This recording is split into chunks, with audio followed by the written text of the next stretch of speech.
Assalamualaikum warahmatullahi wabarakatuh. Apa kabar Tribuners? Jumpa lagi dengan saya Sulistia di program Tribun Lampung Religi.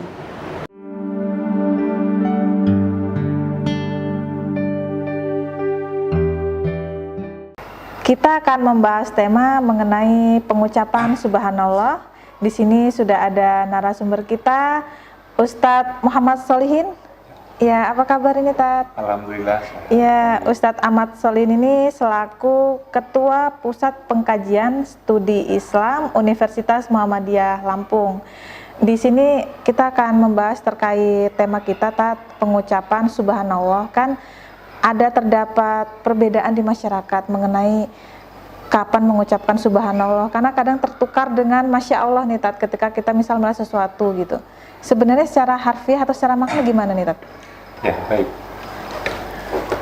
Assalamualaikum warahmatullahi wabarakatuh. Waalaikumsalam warahmatullahi wabarakatuh. Bismillah, alhamdulillah, wala haula wala quwwata illa billah. Amma ba'du. Terkait apa yang tadi ditanyakan, ucapan Subhanallah dan Masya Allah itu merupakan bagian daripada kalimat thayyibah. Kalimat thayyibah yang itu patut diucapkan bagi setiap umat Islam untuk mengisi waktu-waktu zikirnya. Kalimat-kalimat thayyibah itu banyak sekali. Di antaranya ada basmalah, ada alhamdulillah, ada tasbih, tahlil, tahmid dan yang lain sebagainya, banyak.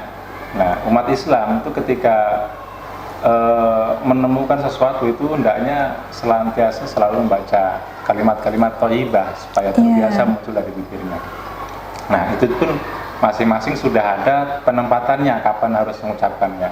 Nah, memang yang berkembang di masyarakat yang banyak terjadi kontroversi, ada banyak perbedaan pendapat adalah tempat pengucapan kata Subhanallah, ya, dan Masya Allah. Ini yang ada banyak perbedaan pendapat.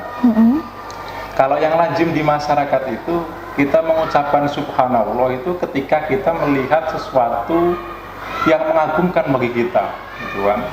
Kita misalnya pergi ke pantai melihat pemandangan laut yang sangat luar biasa, kita mengucapkan Subhanallah.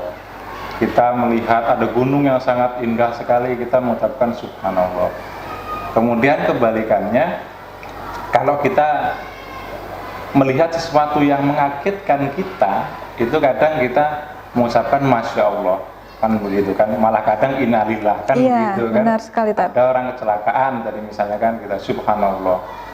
Ada, maaf yang ngomong, melihat kadal buntung, Masya Allah, kan begitu kan. Jadi ini yang lazim di masyarakat. Tapi sesungguhnya kalau kita lihat kembali ke konteks Islam, bagaimana Rasulullah mencontohkan itu ya memang beragam sekali dan tidak harus ditempatkan seperti itu. Kedua-duanya itu sama-sama kalimat thayyibah yang bisa ditempatkan untuk mengucapkan sesuatu yang dilihat menakjubkan bagi kita, kan. Contohnya Rasul pernah mengucapkan bahwasanya kalimat Subhanallah ini contohnya, ya. Ketika sahabat Abu Hurairah masih duduk sama beliau, tahu-tahu Abu Hurairah pergi begitu saja, kemudian agak lama kemudian kembali lagi. Setelah ditanya oleh Rasul, "Hai Abu Hurairah, kamu kemana?" "Maaf ya Rasul, saya barusan mandi karena tadi saya masih junub." Jadi Abu Hurairah menganggap tidak pantas dalam kondisi dia itu junub kok duduk dengan Rasul, kan. Kemudian apa katanya? Subhanallah, tidak harus begitu, kamu juga tidak najis kok. Nah, artinya apa? Ini menakjubkan, kan, itu kan. Subhanallah diucapkan seperti itu. Itu contoh boleh kasusnya. Iya, contoh kasusnya. Nah, di dalam Al-Quran juga ada, Mbak, itu kan. Ketika Allah, ya, orang-orang Nasrani itu menuduh Allah itu punya anak, ya kan? Itu dalam surat Maryam kalau tidak salah. Allah dituduh punya anak. Kemudian apa jawaban Allah? Subhanaka, Maha Suci. Ya. Ketika dituduh dengan sesuatu yang tidak lazim, itu dia sampai Subhanallah. Jadi itu beberapa penempatan-penempatannya itu boleh saja, itu kan. Nah, ada yang lebih rinci lagi, kan. Dalam pendapat ulama yang lain dijelaskan kita mengucapkan subhanallah itu tatkala kita melihat sesuatu yang menakjubkan, yang itu langsung dari Allah Subhanahu wa taala, gitu kan. Seperti yang tadi saya contohkan. Ketika kita melihat ada gelombang yang indah di lautan, itu kan langsung ciptaan Allah. Iya. Kita mengucapkan subhanallah. Subhanallah. Tapi ketika kita melihat sesuatu bangunan yang megah, itu kan sudah campur tangan manusia, itu yang membuat manusia. Maka itu mengucapkannya Masya Allah. Masya Allah. Ada ulama yang menyampaikan seperti itu. Tapi kembali, karena perbedaan ini tentunya masing-masing punya dasar, dan saya kira tidak berseberangan terlalu jauh.